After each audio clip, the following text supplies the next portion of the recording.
పురుషోత్తమ చౌదరి గారి సాక్ష్యంలోంచి నేను నేర్చుకున్నది విషయం ఏమిటంటే కనుక, ఆయన అనేక పాటలు రాయిగా ఒకసారి ఆయనకి ఆకలి వేసి ఒక ఇంటి దగ్గరికి వెళ్ళారంట. ఒక ఇంటి దగ్గరికి వెళ్తే, ఇంతగా ఆ ఇల్లు ఎవరిదంటే ఆయనదే. ఆయన ఇంటిలోంచి ఒక ఆమె వచ్చారు. ఎవరో కాదు, ఎవరు ఆమె? ఆమె భార్య. ఈయన ఆకలితో ఇంటి బయట నుంచి ఉన్నాడు. ఆమె ఏం చేయాలంటే, చిచ్చి ఆల్రెడీ క్రీస్తును నమ్ముకున్నందుకు ఇతను వదిలేసాం కదా అని వదిలేయాలి. కానీ ఏం చేసిందంటే కనుక లోపల నుంచి పులిహార పట్టుకొచ్చిందంట. నేను అనుకున్నాను ఆ సాక్షి వినేటప్పుడు పులిహార పెడతాదేమనుకుంటే, అప్పుడే గేదె పేడేసిందంట. ఆ పేడ మీద పులిహార వేసి తినమందంట.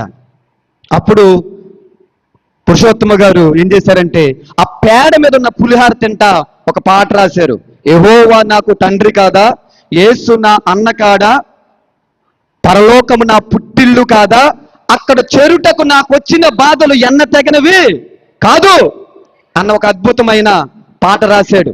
అంటే దాని అర్థం ఏంటంటే, ఆ పరలోకం చేరడానికి, ఆ పరలోకం చేరినప్పుడు వచ్చే ఆ మెప్పు, ఆ ఘనత, ఆ మహిమకు నాకు ఈ కష్టాలు, ఈ శ్రమలు, ఈ శోధనలు నాకు ఎన్న తగినవి కాదు అన్నాడు. దేవునికి స్తోత్రం.